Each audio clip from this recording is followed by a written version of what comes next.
2021 was quite a year. We had Squid Game, NFTs, vaccines, that Bernie Sanders meme, the metaverse, the Friends reunion, NFTs, the Tokyo Olympics, and screenshotting NFTs. It's also just as good a time as ever to be doing web design and development. Not surprisingly, code is still building momentum as much as low code and no code. So I thought I'd walk you through all the different ways that I made money as a web designer this year. I'm talking client projects, website maintenance, Webflow templates, courses, and also YouTube. So let's jump in and break it down. So I want to focus this video on the different streams of income rather than the dollar amount made, but the total was above 100,000, just to say that I'm not spouting information when I'm not actually making any money, because I have a course on successful web design freelancing, and I wouldn't have made that unless I actually felt I was doing good work. But I still had plenty of learning curves this year. I wasted a bunch of time doing things that I shouldn't have. I got denied, I got very distracted. I tried to grow a mustache, I got upset, and I broke things. But to me, all of these things are just a natural part of being a freelancer and building a business. I really want to show that being a web designer and also really doing any sort of profession, there are plenty of different kinds of ways that you can make money and to grow once you start to rethink the different ways that your work can fit together in unique ways. All right, so let's look at a pie breakdown of the different income streams that I had this year. So this is the full breakdown. Let's just start with the biggest slice and work down. Firstly, client projects. So of course, client projects was where most of my income came from this year, but there are two different types of client projects that I've worked on, and the distinction between the two is quite important. So firstly, we have web design and development for clients. So this is when clients come to you with a need for a website redesign or a brand new website, but they don't have any designs yet, usually only just some inspiration, sometimes a copy outline and a sitemap. And then we have website development for clients. That's when a client comes to you with a design and they say, hey, develop this for me. Now, of course, I use Webflow to build websites, and Webflow has a little bit of a learning curve, but once you get the hang of it, you realize that it's actually pretty darn easy to use. So here's the important separation between these two different kinds of projects. When a client has a design ready and they just need someone to develop it, well, there's only really a couple of ways that you can skin that cat, or in this case, build that website. And this means that if they want to, clients can shop around for prices. They can say to several developers or studios, here's my picture. How much do you charge to make this picture a reality? Because most good developers or studios are going to build it pretty similar. This way, if clients want to, and not all clients do this, but if they want to, they can pick the cheapest option. And since the amount of good developers who know how to build in Webflow is only going to increase, it's going to become harder to be able to charge more for pure development projects. And that's where the design side comes in. When a client doesn't have a design ready yet, there's a lot more of an opportunity to show them how you can uniquely help them. This is where specialization comes in. So if a client reaches out to you for a project, a big reason is probably because they like your design style or your designs, because it's a lot easier to show off your design skills compared to your development skills. All right, so that was a pretty long rant, but all is to say that I believe learning good design principles helps you stand out far more than learning good development practices. Because if as a developer you can easily be compared to another developer, clients can easily decide to go to the cheapest option. But when you provide more than that, something unique like the design side, you can close more projects and make more money. Now, a big way I tried to maximize closing rates with my client projects this year was through providing multiple project options, which I've talked about in a previous videos, and that was so that clients had more options to pick from and therefore were more likely to go ahead.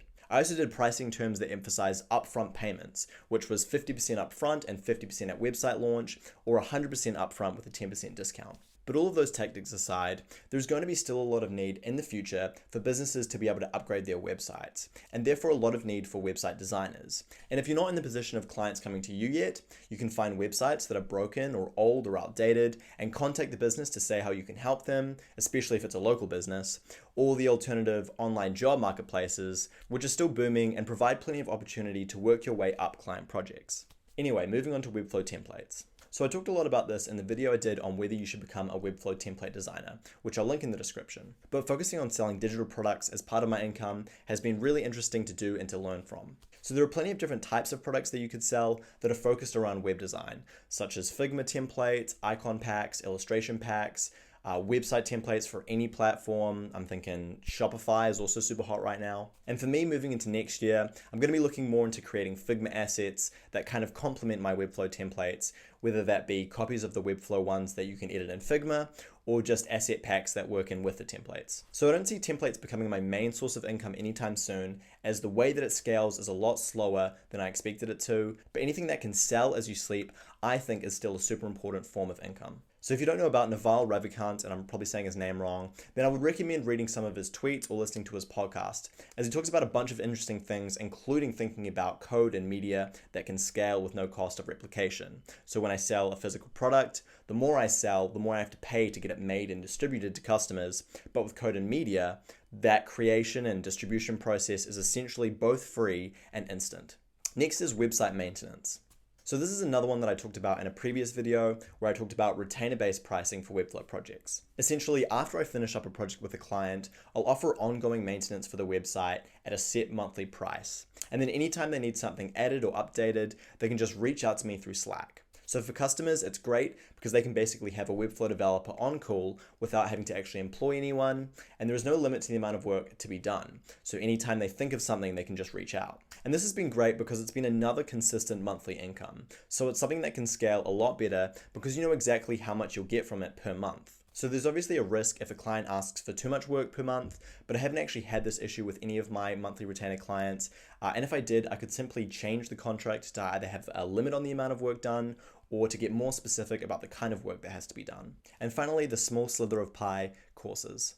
So I recently released my first course on successful web design freelancing, and it took a pretty long time to write and record and edit and publish.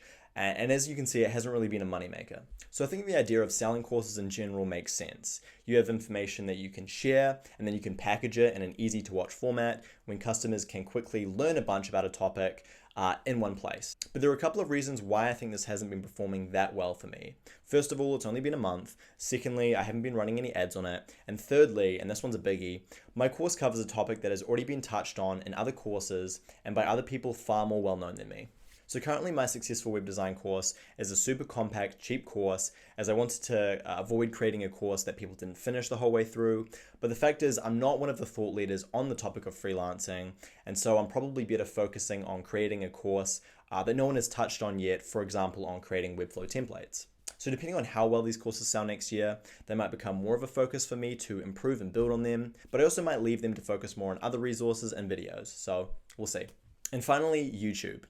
So I haven't made a single dollar through YouTube yet, which means if you're seeing ads, go complain to YouTube because I'm not putting them there. Making these videos has still been a big focus for me as it supports the whole ecosystem. Though my website is still the place that I would consider central to my business and my freelancing, having a place where people can actually see me and hear from me has been super valuable to be able to build trust. So I'm going to keep creating videos into next year and onwards, and I'd love to keep getting video recommendations so I know what people want to know about web design, about Webflow, and about the business side of freelancing. And that's all I have, so let me know if you found this helpful or interesting, or any other thoughts you have in the comments below. Otherwise, I hope everyone had a good year this year. Have a great new year, and I'll see you in 2022.